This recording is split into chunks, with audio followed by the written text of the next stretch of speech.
Unlike their allies who landed on Guadalcanal with little resistance, the U.S. Marines who arrived on Tulagi on August 7, 1942, faced fierce opposition. The battle that unfolded set the tone for the brutal island warfare that would characterize much of the combat in the Pacific theater during World War II. The Japanese had already suffered significant strategic defeats at the battles of the Coral Sea and Midway, which halted their expansion in the Pacific. These losses had cost Japan around 400 aircraft, including 5 aircraft carriers and numerous land-based planes, forcing Tokyo to adopt a defensive strategy. In an effort to solidify their hold on the region, the Japanese focused on fortifying their strongest naval bastion at Truk in the Caroline Islands, located approximately 1,600 miles northeast of New Guinea. Despite these setbacks, Japan continued to reinforce its position, particularly in Rabaul on New Britain in the Solomon Islands. Rabaul was a critical stronghold that the Japanese sought to transform into a major military base. To defend it, they deployed troops to various strategic locations, including Guadalcanal, eastern New Guinea, and Tulagi in the southern Solomon Islands. The Japanese strategy revolved around transferring aviation assets between fortified air installations in these locations, enabling them to counter potential Allied air and amphibious attacks. Their overarching goal was to maintain control of these islands, while preventing the United States from using Port Moresby, Rabaul, or Tulagi as a staging ground for a counteroffensive against Japan's home islands. By mid-June 1942, Japan had begun executing plans to construct airfields across the Solomons, including the significant base on Guadalcanal. The construction officially commenced on July 6, with the primary objective of using air power to sever the supply lines between the United States and Australia.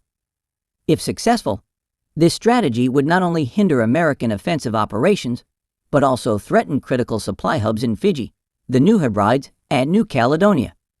Recognizing this threat, the Americans developed a counter-strategy to disrupt Japan's plans by seizing Tulagi and the Santa Cruz Islands, while establishing their own airfields in the region. These bases would provide the necessary support for a future push into New Britain and New Guinea. On June 24, 1942, U.S. Commander-in-Chief Admiral Chester W. Nimitz ordered the Pacific Fleet to begin preparations for capturing Tulagi and surrounding positions. However, it wasn't until July 5 that concrete intelligence confirmed Japan's intention to establish an airbase on Guadalcanal. This new information prompted the Americans to shift their focus, removing the Santa Cruz Islands from their immediate plans and instead prioritizing the capture of Tulagi and Guadalcanal. While Tulagi remained a key objective, it became a secondary target in comparison to Guadalcanal. Tulagi is a small island, approximately 22 miles north of Guadalcanal, separated by the Sealark Channel and located south of Florida Island. It stretches 2 miles long and 5 miles wide, with a central ridge rising over 300 feet above the ocean. This ridge runs northwest to southeast, with a valley breaking its descent about 2/3 of the way down, followed by a series of hills. The northeasternmost hill, designated as Hill 281, and the southeasternmost, known as Hill 208, mark the island's highest points. On the northeastern side of Tulagi lay the administrative center of the British Solomon Islands Protectorate, home to the governor's palace and other government buildings. Just 3,000 yards east of Tulagi, the islands of Gavutu and Tanambogo were connected by a narrow 500-yard causeway. Further southeast, Purvis Bay and the northeastern tip of Gavutu Harbor provided some of the best deep-water anchorages in the Solomon Islands. Before the Japanese invasion, Tulagi was defended by a modest Australian force consisting of just 26 soldiers and 130 local police officers. These men were tasked with protecting Tulagi, Gavutu, and Tanambogo, along with the maintenance crews responsible for operating the 4 consolidated PBY Catalina flying boats assigned to patrol the area. However, when the Japanese began their routine bombing of the islands in January 1942, the Australian government ordered the evacuation of all civilians. By May 2, as the Japanese prepared to seize Tulagi, the remaining defenders had little choice but to withdraw. The next day, Japanese forces occupied the island and quickly established small garrisons on Gavutu and Tanambogo. Recognizing the potential threat posed by a Japanese-controlled Tulagi, Admiral Nimitz suggested retaking the island as soon as possible. He feared that the enemy could use it as a base for long-range aerial reconnaissance, giving Japan an intelligence advantage. However, his proposal was rejected by General Douglas MacArthur, the commander of American ground forces in the Pacific. MacArthur argued that there were not enough combat troops available to hold the island even if it were successfully recaptured. Despite this setback, plans to strike back at the Japanese continued to develop. On May 3, 1942, the Japanese solidified their presence on Tulagi, reinforcing their positions with troops from the 3rd Kure Special Naval Landing Force. These elite amphibious warfare specialists, often mistakenly referred to as Japanese Marines, were trained in coastal assaults and defensive operations. The Japanese swiftly transformed Tulagi into a strategic hub, constructing communication stations, refueling depots, and seaplane bases.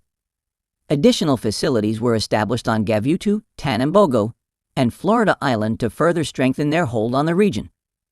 The American counteroffensive to reclaim the Solomon Islands came in the form of Operation Watchtower. This hastily devised plan called for the U.S. 1st Marine Division, comprising approximately 19,000 Marines, to launch an amphibious assault with support from an impressive fleet of 82 Allied warships and transport vessels. On July 26, the Allied Armada gathered near Fiji before setting sail for the Solomon Islands. Their journey included a final training exercise, Operation Dovetail, which took place on Coral Island in Fiji. However, the exercise was poorly planned and executed, leaving many of the Marines unprepared for the real battle ahead. As the fleet neared its targets, it divided into 2 groups. The Guadalcanal Assault Force, led by Major General Alexander A. Vandegrift, consisted of the 1st and 5th Marine Regiments, along with artillery and support units, totaling 11,300 men. The Northern Group, commanded by Brigadier General William H. Rupertus, comprised 4 Marine Infantry Rifle battalions with around 2,400 troops and was tasked with capturing Tulagi, Gavutu, and Tanambogo. On August 7, 1942, at 9:10 a.m., the first wave of Marines landed between Coley Point and Longa Point on Guadalcanal, swiftly establishing a beachhead 2,000 yards long and 600 yards deep. Surprisingly, their arrival met no immediate Japanese ground resistance. The defenders, consisting of around 2,500 personnel, mostly Korean laborers from the 11th and 13th construction units along with a few hundred Japanese soldiers, retreated into the island's interior. Though the Marines faced sporadic Japanese air attacks from Rabaul throughout the day, they encountered little direct combat on Guadalcanal itself. By nightfall, the American forces had pushed a mile inland. The next day, they advanced further, capturing the unfinished Japanese airfield near Longa Point in the afternoon. Compared to their relatively smooth progress on Guadalcanal, the Marines tasked with taking Tulagi, Gavutu, and Tanambogo faced a much harsher battle. The rugged terrain, intense heat, and logistical challenges all made the fight on these smaller islands far more difficult. On Tulagi, the Japanese defenders, realizing they were vastly outnumbered, began transmitting frantic radio messages at 6:52 a.m., calling for reinforcements as the American assault began. On August 7, 1942, the island was alerted to the approach of 20 enemy ships and airstrikes. At 8:05 a.m., intelligence concluded that enemy troop strength was overwhelming.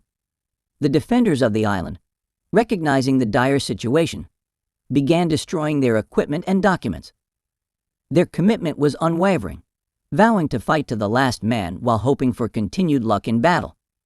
The Japanese garrison on the island consisted of a 350-man detachment under Commander Masaki Suzuki, 536 naval personnel from the Yokohama Air Group, and a few Japanese and Korean civilians from the 14th Construction Unit.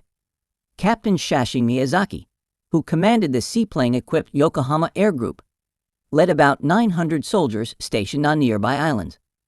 They fought with fierce determination, nearly to the last man, inflicting significant injuries on the attacking American forces. The American Marines making the assault were transported by a convoy consisting of 1 cargo ship, 4 naval transport destroyers, and 3 troop transport ships. The landing force comprised the 1st Raider Battalion, 1st Battalion of the 2nd Marine Regiment, the 2nd Battalion of the 5th Marine Regiment, and the 1st Parachute Battalion. These were some of the best trained forces in the division, fully prepared for a difficult battle. Pre-battle intelligence had indicated that several hundred skilled and experienced Japanese personnel occupy the islands, a prediction that proved accurate. Aerial surveillance revealed that the strongest defensive positions were on the northeastern and southeastern shores. So the Marines chose to land on a more favorable stretch of beach in the southwestern part of the island. The invasion plan dictated that the 1st Raiders would land first, followed by the establishment of flanking positions on a neighboring island by elements of the 1st Battalion, 2nd Marines. Meanwhile, the 2nd Battalion, 5th Marines would land on the island itself. This was the first American amphibious assault of the war, relying on natural obstacles rather than enemy fire to complicate the landing. 4 hours after the Marines landed on the beaches, the airborne units were set to seize key enemy-held positions.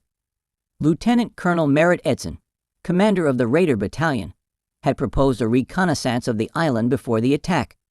But this idea was rejected out of concern that it would alert the Japanese. As a result, the Marines landed with very little knowledge of the enemy's defensive capabilities or objectives. At 7:40 a.m., the 1st Marines made an unopposed landing on a nearby island. They were met by 3 Australian officials with extensive knowledge of the area.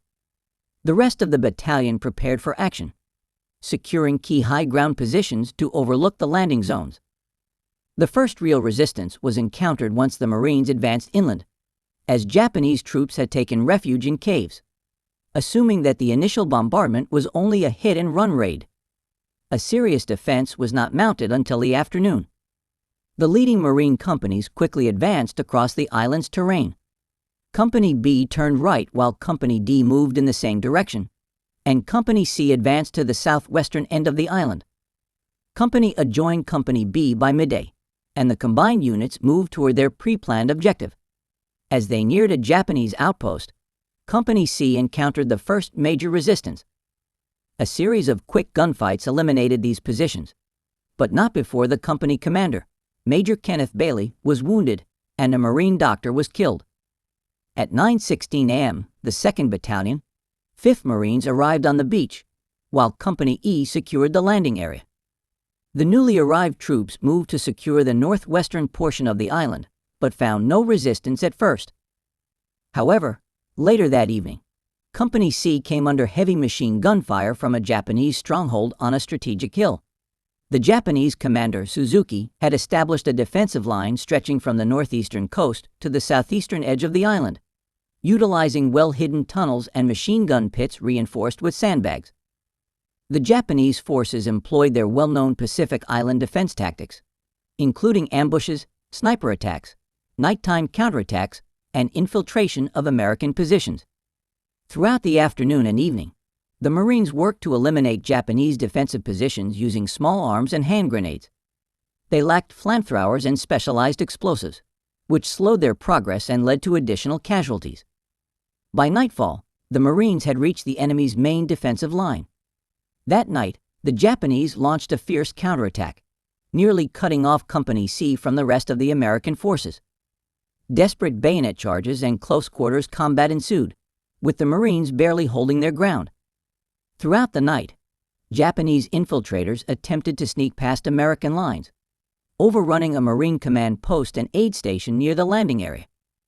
In the early morning hours of August 8, fighting intensified near the battalion command post. Colonel Edson attempted to call for reinforcements, but his radio signals were not received. As the battle continued, the Marines managed to surround the Japanese positions. By morning, fresh American reinforcements from the 2nd Battalion, 2nd Marines arrived, bolstering the main U.S. line. Additional Marine units landed to the north and launched an intense mortar barrage against enemy positions. Japanese defenses were systematically destroyed using TNT charges. By 3:00 p.m., Japanese resistance on the island had collapsed. The battle had cost the Marines 45 dead and 76 wounded, while the Japanese suffered catastrophic losses, with 3,000, 147 killed, and only 3 captured. A handful of Japanese soldiers attempted to escape by swimming to a nearby island. Over the next 2 months, Marines and local patrols hunted them down. The 1st Raider Battalion had proven itself in its first major combat operation, demonstrating immense bravery, adaptability, and skill. Both officers and enlisted men displayed bold leadership, ensuring the success of one of the earliest and most intense battles in the Pacific Campaign. Major Kenneth D. Bailey led his unit through intense combat, demonstrating remarkable courage and tactical ingenuity. When an enemy machine gun nest hidden within a coconut log bunker held up his company's advance, he personally took it upon himself to eliminate the threat. With fearless determination, he maneuvered around the bunker, located its firing aperture, and hurled a hand grenade inside, neutralizing the position. During this daring move, he sustained a wound in the thigh but continued to push forward. His actions were a testament to the aggressive leadership and fighting spirit that defined Colonel Merritt Edson, who had also earned a formidable reputation for his bravery in battle. Edson repeatedly placed himself in harm's way, leading from the front, engaging the enemy with relentless force, and standing his ground when assaulted. As the fierce battle progressed, Major Robert H. Williams's 1st Parachute Battalion achieved a significant milestone, capturing the islands of Gavutu, Tanambogo, and Tulagi within hours of their initial landing. However, the operation did not unfold exactly as planned. Due to a shortage of landing boats, the simultaneous assaults on Tulagi and Gavutu could not be executed as originally intended. This logistical challenge forced the troops to adjust their strategy, focusing on one objective before moving to the next. The defenders of Gavutu and Tanambogo had meticulously prepared for the impending assault. The islands were dominated by strategic high ground, with Hill 121 on Tanambogo and Hill 148 on Gavutu serving as key defensive positions. Coral reefs encircled the islands, limiting access to only the eastern approach and funneling attackers into a narrow pathway flanked by elevated terrain on both sides. This natural obstacle gave the defenders a significant advantage, allowing them to direct concentrated fire at the approaching Marines. The garrison on Gavutu consisted of a 50-man platoon from the 3rd Cure Special Naval Landing Force, bolstered by approximately 20 additional personnel, most of whom were laborers from the 14th Construction Unit. Captain Miyazaki commanded the defenders of Tanambogo, which included the crew and maintenance staff of the Yokohama Flying Boat Air Group. While these personnel were not trained ground troops, the confined nature of the battlefield and well-fortified defensive positions enabled them to mount a strong resistance. The Japanese had established an intricate network of caves and bunkers, with machine guns positioned on key spits of land to provide interlocking fields of fire. As the American forces approached Gavutu Harbor at midday, the destroyers U.S. Monson and U.S. Buchanan, along with the light anti-aircraft cruiser U.S. San Juan, unleashed a brief but intense 5-minute naval bombardment on the island. This was followed by a 10-minute aerial assault from dive bombers launched by the aircraft carrier U.S. Wasp. Despite these efforts, the Japanese defenses remained largely intact, with only one significant casualty. A 75mm gun on Hill 148 was destroyed. The landing itself proved to be a harrowing ordeal. The destruction of a seaplane on Gavutu disrupted the Marines' original landing plan, forcing them to come ashore at a more exposed location. Upon disembarking, the first wave, consisting of Company A, managed to push approximately 75 yards inland before encountering intense resistance from enemy fire originating from the high ground. Companies B and C, comprising the second and third waves, suffered heavy casualties as they attempted to land. Japanese machine guns and riflemen poured fire into the vulnerable Marines, cutting down approximately 10% of both companies within minutes, including the battalion commander. Despite the staggering losses, the Marines fought with incredible tenacity. By 2:00 p.m., elements of Companies A and B managed to secure Hill 148 after grueling close-quarters combat. The Japanese defenders had established multiple entrenched positions, requiring the use of homemade explosive charges, grenades, and bayonets to dislodge them. Just as the Marines celebrated this hard-won victory, tragedy struck. American Douglas SBD Dauntless dive bombers, ordered to provide air support, mistakenly targeted Hill 148, causing friendly fire casualties. Several Marines were killed and others wounded in the incident. Unfortunately, this was not the last occurrence of friendly fire during the battle. As night fell on August 7, Gavutu remained fiercely contested, and Tanambogo had yet to be secured. With casualties mounting and enemy resistance proving stronger than expected, Major Charles A. Miller, who had assumed command after Major Williams was wounded, requested reinforcements. General William H. Rupertus responded by dispatching Captain Crane's Company B from the 2nd Marines, stationed on Florida Island, to support the assault on Tanambogo. However, the landing was met with intense enemy fire, inflicting severe casualties. Crane and his remaining men were forced to evacuate the wounded and retreat across the water to Gavutu. The attack had resulted in the loss of many Marines, while only a handful of Japanese soldiers were eliminated. Throughout the night, Japanese troops launched repeated counterattacks against the Marine positions on Gavutu, taking advantage of the cover provided by heavy rain and thunderstorms.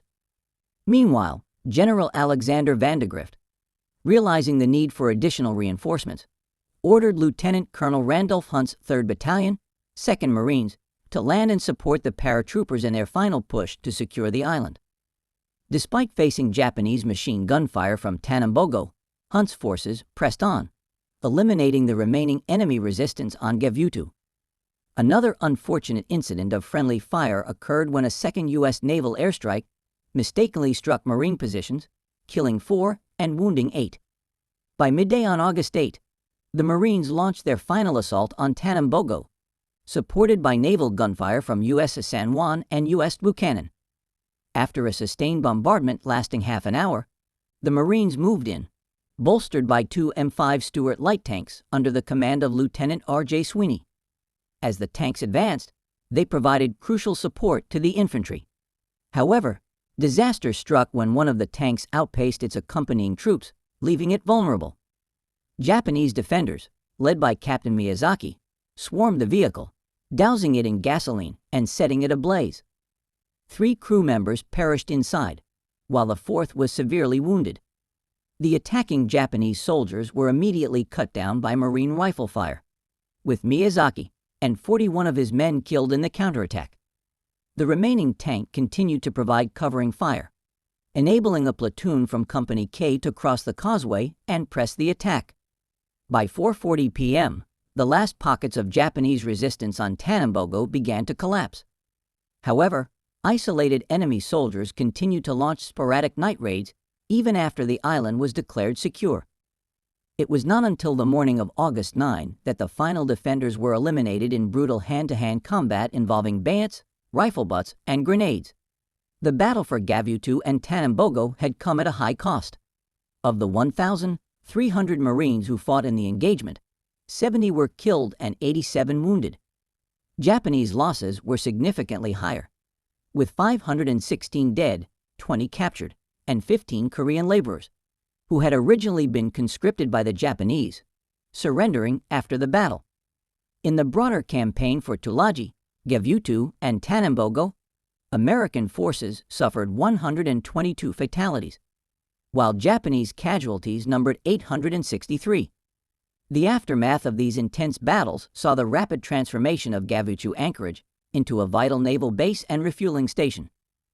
Purvis Bay became a key operational hub for light naval forces in the region, and Tulagi's harbor was utilized as a temporary repair center for warships damaged in the ensuing battles across the Solomon Islands. As the Guadalcanal campaign progressed, many of the Marines who had fought so fiercely in these early engagements were reassigned to defend Henderson Field, a strategic airstrip crucial to securing victory in the Solomon Islands campaign against relentless Japanese counteroffensives.